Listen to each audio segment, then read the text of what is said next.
नाग पंचमी से जुड़ी कहानी। एक सेठ जी के 7 पुत्र थे। सातों के विवाह हो चुके थे। सबसे छोटे पुत्र की पत्नी श्रेष्ठ चरित्र की, विदुषी और सुशील थी, परंतु उसका भाई नहीं था। एक दिन बड़ी बहू ने घर लिपने को पीली मिट्टी लाने के लिए सभी बहुओं को साथ चलने को कहा, तो सभी दलिया और खुरपी लेकर मिट्टी खोदने लगी। तभी वहां एक सर्प निकला, जिसे बड़ी बहू खुरपी से मारने लगी।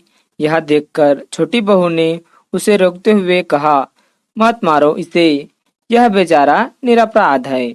यह सुनकर बड़ी बहू ने उसे नहीं मारा। तब सर्प एक ओर जा बैठा। तब छोटी बहू ने उसे कहा, हम अभी लौटकर आती हैं, तुम यहाँ से जाना मत। यह कहकर वह सबके साथ मिट्टी लेकर घर चली गई और वहाँ कामकाज में फंसकर सर्प से जो वादा किया था उसे भूल गई। उसे दूसरे दिन वह बात याद आई तो सबको साथ लेकर वह पहुंची और सर्प को उस स्थान पर बैठा देखकर बोली, सर्प भैया नमस्कार। सर्प ने कहा, तू भैया कह चुकी है, इसलिए तुझे छोड़ देता हूँ, नहीं तो झूठी बात कहने के कारण तुझे अभी डस लेता। वह बोली, भैया मुझसे भूल हो गई, उसकी क्षमा मांगती हूँ।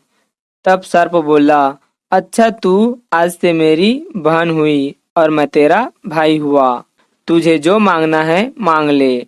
वह बोली, भैया मेरा कोई नहीं है, अच्छा हुआ जो तुम मेरे भाई बन गए। कुछ दिन व्यतीत होने पर वह सर्प मनुष्य का रूप रखकर उसके घर आया और बोला कि मेरी बहन को भेज दो। सबने कहा कि इसके तो कोई भाई नहीं था। तो वह बोला, मैं दूर के रिश्ते में इसका भाई हूँ, बचपन में ही बाहर चला गया था। उसके विश्वास दिलाने पर घर के लोगों ने छोटी को उसके साथ भेज दिया। उसने मार्ग में बताया कि मैं वही सर्प हूँ, इसलिए तू डरना नहीं और जहाँ चलने में कठिनाई हो वह मेरी पूंछ पकड़ लेना। उसने कहे अनुसार ही किया और इस प्रकार वह उसके घर पहुँच गई। वहाँ के धन ऐश्वर्य को देखकर वह चकित हो गई। एक दिन सर्प की माता ने उसे कहा, मैं एक काम से बाहर जा रही हूँ, तुम अपने भाई को ठंडा दूध पिला देना। उसे यह बात ध्यान न रही और उसे गर्म दूध पिला दिया, जिससे उसका मुख बेतरह जल गया। यह देखकर सर्प की माता बहुत क्रोधित हुई, परंतु सर्प के समझाने पर शांत हो गई।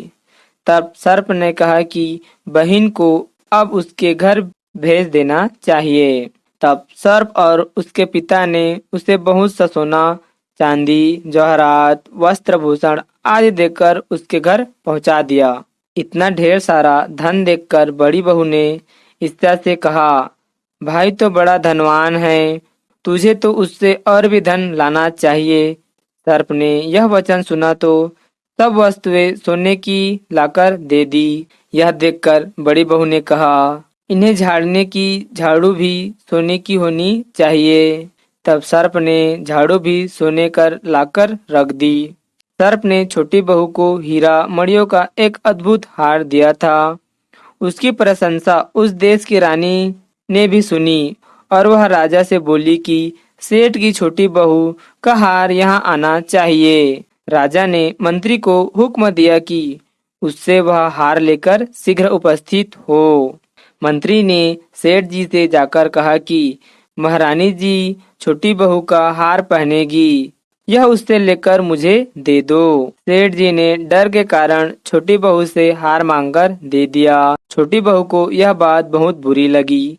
उसने अपने सर्प भाई को याद किया और आने पर प्रार्थना की, भैया रानी ने हार छीन लिया है, तुम कुछ ऐसा करो कि जब वह हार उसके गले में रहे तब तक के लिए सर्प बन जाए और जब वह मुझे लौटा दे तब हीरो और मणियों का हो जाए। सर्प ने ठीक वैसा ही किया। जैसे ही रानी ने हार पहना वैसे ही वह सर्प बन गया।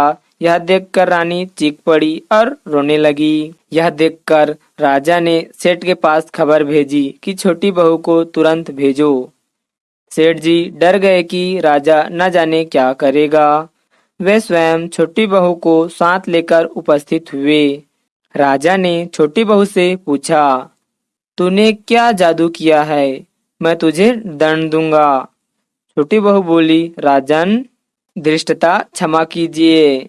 यह हार ही ऐसा है कि मेरे गले में हीरो और मड़ियों का रहता है और दूसरे के गले में सर्प बन जाता है। यह सुनकर राजा ने वह सर्प बना हार उसे देकर कहा, अभी पहनकर दिखाओ। छोटी बहू ने जैसे ही उसे पहना वैसे ही हीरो मड़ियों का हो गया। यह देखकर राजा को उसकी बात का विश्वास हो गया और उसने प्रसन्न होकर उसे बहुत से मुद्राएं भी पुरस्कार में दे दी। छोटी वह अपने हार और इन सहित घर लौट आई। उसके धन को देखकर बड़ी बहू ने ईर्ष्या के कारण उसके पति को सिखाया कि छोटी बहू के पास कहीं से धन आया है। यह सुनकर उसके पति ने अपनी पत्नी को बुलाकर कहा, ठीक ठीक बता कि यह धन तुझे कौन देता है। तब वह सर्प को याद करने लगी। तब उसी समय सर्प ने प्रकट होकर कहा, यदि मेरी धर्म बहन के आचरण पर संदेह प्रकट करेगा तो मैं उसे खा लूंगा।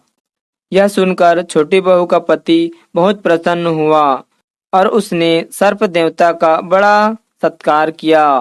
उसी दिन से नाग पंचमी का त्योहार मनाया जाता है और स्त्रियां सर्प को भाई मानकर उसकी पूजा करती है।